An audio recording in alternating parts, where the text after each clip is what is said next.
Oi, resolvi fazer o segundo vídeo de hoje, muito embora já esteja tarde da noite. Porque eu abri o Evangelho e caiu justamente pedi e obtereis. Como a gente está fazendo um estudo de prece na playlist de André Luiz, esse tema vem bem a calhar, né? Então eu resolvi deixar logo pronto, que amanhã eu pretendo fazer o da prece de André Luiz. Então vem aqui. Pedi e obtereis, capítulo 27 do Evangelho segundo o Espiritismo. Quando orardes, qualidade da prece. Quando orardes, não vos assemelheis aos hipócritas, que fingem orar ao ficarem de pé nas sinagogas e nas esquinas das ruas, para serem vistos pelos homens. Eu vos digo em verdade, eles já receberam sua recompensa. Mas quando quiserdes orar, entrai para o vosso quarto e, com a porta fechada, orai a vosso Pai, em segredo. E vosso Pai, que vê o que se passa em segredo, vos dará a recompensa. Não faleis muito em vossas preces, como fazem os pagãos, que pensam que é pela quantidade de palavras que serão atendidos. Não vos torneis semelhantes a eles, pois vosso Pai sabe do que tendes necessidade, mesmo antes de pedires a ele. Isso está em Mateus, capítulo 6, versículos 5 a 8. Quando vos apresentardes para orar, se tiverdes alguma coisa contra alguém, perdoai-lhe, a fim de que vosso Pai, que está nos céus, perdoe também os vossos pecados. Se não lhe perdoardes, vosso Pai que está no céu também não perdoará os vossos. Marcos, capítulo 11, versículos 25 e 26. Ele também disse essa parábola a alguns que depositavam confiança neles mesmos, como sendo justos, e desprezavam os outros. 2 homens subiram ao templo para orar. Um era fariseu e o outro publicano. O fariseu, estando de pé, orava assim consigo mesmo: Meu Deus, eu vos rendo graça por não ser como o resto dos homens, que são ladrões, injustos e adúlteros, como é também este publicano. Jejuo 2 vezes por semana e dou o dízimo e tudo que possuo. O publicano, ao contrário, ficando distante, não ousava nem mesmo levantar os olhos para o céu, mas batia no peito ao dizer: Meu Deus, tende piedade de mim, pois sou pecador. Eu vos declaro que este retornou à sua casa justificado, e não o outro. Pois todo aquele que se eleva será rebaixado, e todo aquele que se humilha será elevado. Foi o último ponto do Evangelho que nós vimos. Quem quiser ver aí a playlist, tá no YouTube, a playlist Estudos do Evangelho, e tá lá, quem se eleva será rebaixado.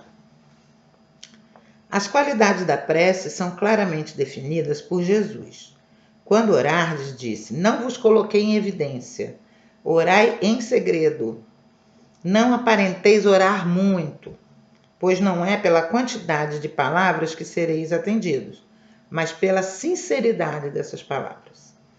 Antes de orardes, se tiverdes alguma coisa contra alguém, perdoai-lhe, pois a prece não será agradável a Deus se não vier de um coração purificado de todo sentimento contrário à caridade. Enfim, orai com humildade, como o publicano, e não com orgulho, como o fariseu. Examinai vossas faltas e não vossas qualidades, e se vos comparardes aos outros, procurai o que há de mal em vós. Olha, isso aqui complementa um pouco aquilo que foi dito antes do André Luiz, né? Em Nosso Lar, o que ele precisou passar até chegar ao ponto de cair na terra e juntar as mãozinhas dele e pedir a Deus socorro, né? Porque ele não dava a menor pelota para religião nem nada quando ele era encarnado. E aí foi preciso muito sofrimento, e ele chega a dizer essas palavras: só quando eu estive no lodo, só quem já sofreu, esteve no lodo, saberá o valor desta prece. E justamente o ponto que eu vou fazer amanhã, que já está preparado, que eu já estudei, só falta eu botar isso em palavras, é sobre a descrição de como fica o ambiente quando há uma prece.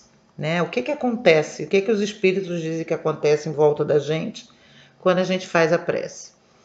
E é muito bacana, eu quero deixar mais esse gostinho para vocês amanhã quererem ver. Então aqui ele dá mais requisitos, porque lá no André Luiz a gente viu que precisava a humildade, né? Precisava essa coisa do reconhecimento, né? Do Criador, como que a gente não é nada diante dele, muito sofrimento. Mas também vimos que havia prece intercessória, em que alguns espíritos, perdão gente, hoje estou realmente cansada, em que alguns espíritos que já possuíam mérito intercedem por outros. O próprio André é caso disso. A mãe dele intercedia nas altas esferas para que ele fosse socorrido no umbral. E o socorro estava lá, só que ele não conseguia enxergar. Ele só conseguiu enxergar o Clarencio quando ele fez a prece, porque aí ele eleva-se, né, vibracionalmente e passa a enxergar o auxílio que estava querendo ali, esperando só ele chegar ao padrão para poder auxiliá-lo. Assim é Deus. Deus não precisa das nossas preces. Nós é que precisamos entrar em comunhão com Deus para recebermos dele o que ele quer nos dar. Os conselhos, a força, o ânimo, né? A palavra que nos consola, tudo isso. Então, nós temos que abrir a nossa anteninha, o nosso canal. E Deus não preza, e Jesus não prezava nem um pouco a hipocrisia, né? Então, essa coisa de ficar falando palavras ao léu na frente de todo mundo, bonitinho, se fazendo de santinho, não agrada a Deus, tá? Isso me lembra um lugar que eu trabalhei, que todo mundo tinha mania de dar a mãozinha para rezar Pai Nosso nas festinhas de aniversário. E acabava o Pai Nosso, todo mundo começava um sacanear o outro, falar mal do outro, fazer gracinha. E eu sempre que eu queria fugir daquilo, vinha um e me pegava, porque eu queria realmente fugir, aquilo me fazia mal. Mas não tinha como, né, fugir daquilo. Então, às vezes você faz umas coisas que não te agradam só para manter, né, um ambiente saudável de trabalho. Mas aquilo me incomodava, porque era um ato completamente exterior. Não havia sinceridade naquele ato, né? E eu sou pessoa dessas, eu não faço oração na frente de ninguém. Eu entro em igreja, eu quase não vou em igreja, mas às vezes eu entro em igrejas. A igreja tem que estar vazia, não tem que ter padre, não tem que ter ninguém. Eu sozinha lá, entendeu? Eu sento. Por isso que eu prefiro a natureza. Eu não gosto de templo humana, porque sempre tem os ouros, sempre tem as coisas assim, né? Ou sempre tem alguém lá fuxicando alguma coisa. Então eu prefiro, por exemplo, me deitar na areia da praia, olhando para o céu, ou olhando para o mar, sentado assim, olhando para o horizonte, vendo aquela grandeza, manifestação divina. Oh, coisa linda. E ali você tem a noção da pujança do que é Deus, né? Aí você imagina quantos planetas, quantas estrelas, quantas galáxias tem no universo, tudo criado por ele. Poder, como nós somos pequenininhos perto dele. Então, nesse momento, quando você vai para a natureza, você tem essa noção da pequenez que o publicano tinha, né? Eu sou miserável, Senhor. Você não se acha grandão. E eu acho, para mim serve muito essa questão de pegar a natureza como templo. Gosto demais, até porque tem energias, né, do próprio templo criado por Deus. Mas não querendo me perder, ele fala ali, então quais são os requisitos, né? Não precisa ficar falando demais. Deus sabe o que você precisa. Você, quando faz a prece, você não está querendo fazer um rol de lamentações para Deus, né? Ele sabe o que é necessário para você, o que é importante para você. Muitas vezes o que a gente pede é coisas que não vão nos acrescentar. 90% das coisas que a gente pede a Deus são coisas que a gente vai deixar na terra, dificilmente a gente pede uma coisa espiritual, né? Quando a gente toma essa consciência, a gente aprende a orar e da forma correta, né? Pedindo aquilo que vai acrescentar ao nosso patrimônio espiritual e que vai seguir com a gente. E a parte, né, a parte material, a gente deve sempre se reportar, olhar os lírios nos campos, né? Eles não tecem nem fiam, né? Mas nenhum rei, nem Salomão na sua majestade se vestiu como um deles, né? Olhar as aves do céu, não juntam em celeiros e o Pai os alimenta. Qual de vocês, sendo maus, daria uma pedra a um filho seu se ele lhe pedisse pão? Ou uma serpente se ele lhe pedisse peixe? Então vós, que sois maus, sabem dar o melhor a seus filhos? Imagine o Pai, que está nos céus e que é perfeito. Então essa é a fé, né? Não que a gente tenha que passar fome e não pedir, não é isso. Não vai trabalhar para conseguir as coisas, não é isso. Estou dizendo que a parte material, Deus sabe das necessidades materiais de cada um, e você tendo a fé necessária, as coisas vão chegar. Talvez não chegue uma riqueza, mas o mínimo para você pagar uma conta, aquele dinheiro que você está precisando para uma determinada necessidade, né? Uma pessoa que possa te ajudar num determinado empreendimento. Sempre há. Mas a parte espiritual não tem jeito, é só com Deus mesmo. Não tem. Os dramas espirituais, eles são muito mais sérios do que os dramas materiais, muito. Uma pessoa com remorso, uma pessoa com arrependimento, uma pessoa com culpa, uma pessoa transtornada, né?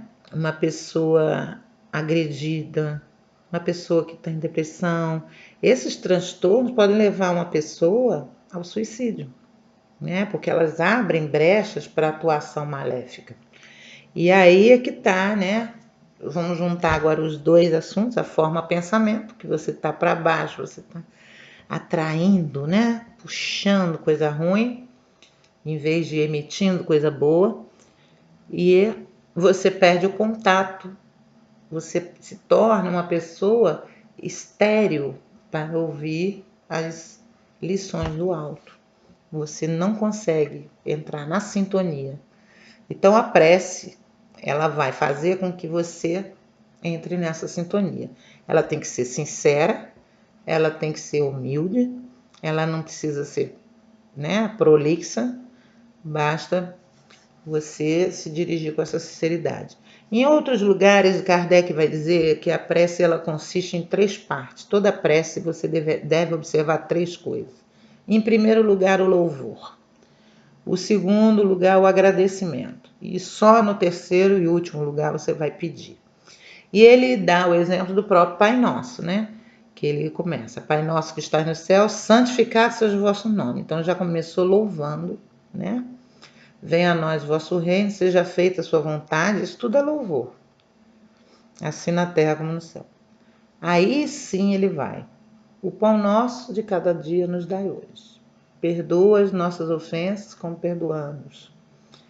Né? Então, ele vai, a primeira parte tem que ser sempre um louvor. É você se colocar no seu devido lugar. Eu sou criatura e ele é o Criador. E é com ele, então, que tudo eu devo a ele. Tudo. Não tem nada que você tenha espiritual, materialmente, que você não deva a Deus. E é nessa situação que você deve se colocar para abrir o canal. Né? Então, primeiro louva, segundo agradece, só em terceiro que você vai pedir, se é que você precisa pedir. Né? Você pode muito bem se colocar na posição de Pai, o Senhor conhece as minhas necessidades, me dê conforme a sua vontade. Exceto se você está fazendo uma caridade. Aí nesse ponto, não. Aí eu acho que pedir é sublime. Quando você pede por outra pessoa. Quando você pede pela saúde de uma pessoa, pelo bem de uma pessoa, para que aquela pessoa consiga abrir um caminho, arrumar um emprego, ter um trabalho digno para trabalhar, para sustentar sua vida. Quando você pede pela melhora de um ser, né, para uma pessoa que está doente, que está sofrendo, ou um pai que está desesperado, que não sabe onde os filhos estão, sumiram, né? A gente vê tanta gente desaparecendo. Esses meninos que estavam na caverna. O mundo inteiro orou por eles, né? Então isso é bonito, porque você entra em contato com o Criador e você não está pedindo por você está pedindo pelo teu próximo. Aí a oração intercessória, sim, é uma grande caridade. Ela deve ser feita sempre. A oração de auxílio também, por exemplo, se você vai no hospital visitar doentes, que tem gente que faz isso, né? Tem gente que vai cantar para doentes, fazer peças, as pessoas que estão internadas. E tem gente que simplesmente senta do lado da pessoa, pega na mão dela e puxa uma prece com ela para fortalecer sua fé. Então, se você é dessas pessoas, você também está fazendo uma caridade, né? Você está intercedendo, ajudando aquela pessoa a abrir o seu canal. E você está sendo o instrumento também, um vaso, né? Jesus usava, ele chamava Paulo de vaso. Você vai estar sendo esse vaso para transmitir essa energia divina também. Então é isso, eu achei ótimo esse ponto da prece, porque ele já fica de preâmbulo para amanhã, quando eu falar sobre a prece de Ismaila, já no livro Os Mensageiros, né? Nosso Lar Não Tem Mais Nada, vou pegar Os Mensageiros amanhã. E tem a prece linda que a Ismaila faz e o André Luiz descreve o que acontece no recinto quando ela está fazendo a prece. Muito bacana. Então, conto com vocês amanhã, né? Curtam, compartilhem, inscrevam-se no canal, curtam e compartilhem a página Pirilampo no Facebook também. Vamos distribuir mensagens boas para as pessoas. Vamos tentar iluminar um pouquinho com os nossos, né? Pirilampinhos, né? Vamos ajudar aí o mundo a ficar um pouquinho melhor. Boa noite, bons sonhos.